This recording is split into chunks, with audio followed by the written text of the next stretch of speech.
If we can keep it quite brief, I'm so sorry for that.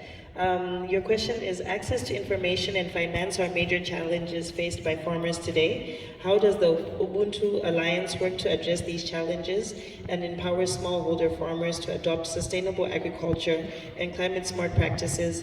And what impact have you seen on the ground from your work so far?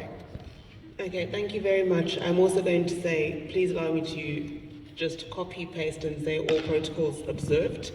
So, Ubuntu Alliance is a very young startup, and it started in January, and it was born off the back of, we have a massive information and data gap, and it trickles down to last mile service delivery is also one of the biggest challenges we face when it comes to conscientizing farmers on climate change and the effects of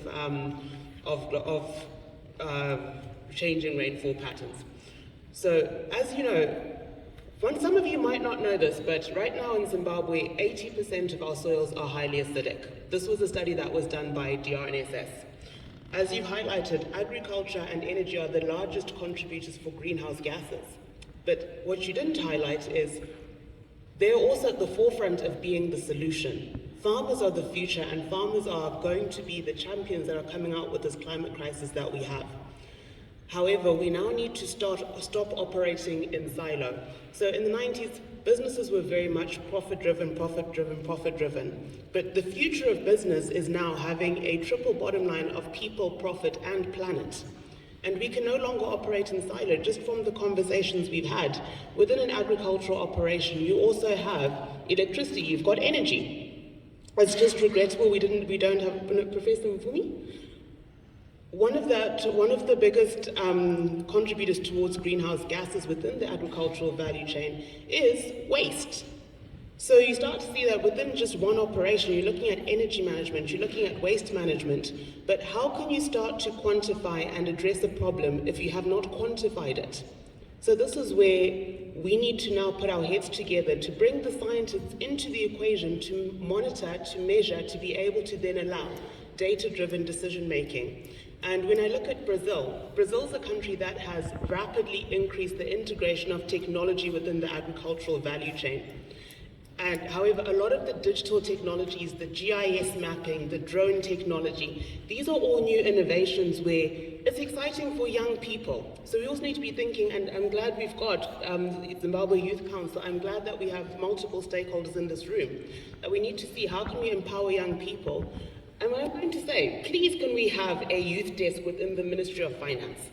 Because we need to come up with the right financial tools that we've measured, we've monitored, we've identified the problems, but how do we then come up with the solutions?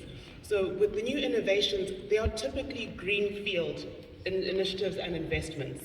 So we need to start also looking and engaging with our financial institutions, and I'm glad that today we've got some of the financial institutions and banks here.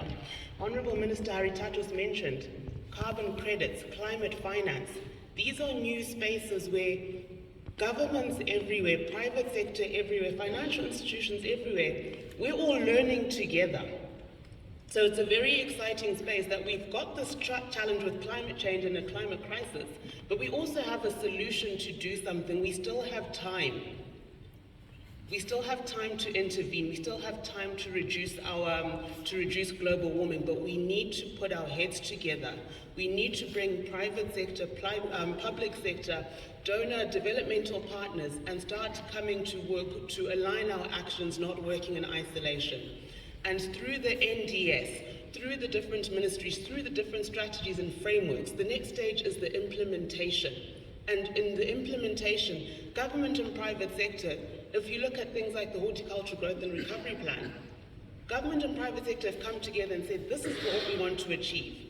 Now, everyone else, this is where we come in, whether you are young, you are old, you are in finance, you are in agriculture, you are a developmental partner, this is where we now come and say, the plan has been written, we now need to implement. Where do we have the information and data gaps? How do we consolidate it? But also bringing young people to the table.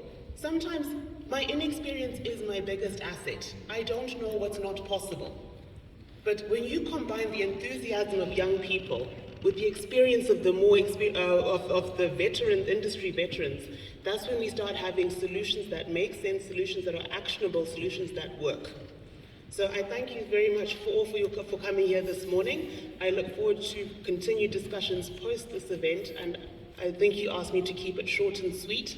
I will also say that a new title that I've got is we now have a Zimbabwe Carbon Association, which is a consortium of private sector players across multiple industries that are wanting to work with government. So please do engage with us. We have project developers across agriculture, energy, electric vehicles, and we are here. We're saying we're ready to cooperate, we're ready to partner, because as we keep hearing, collaboration, collaboration, collaboration, that is how we are going to come on top.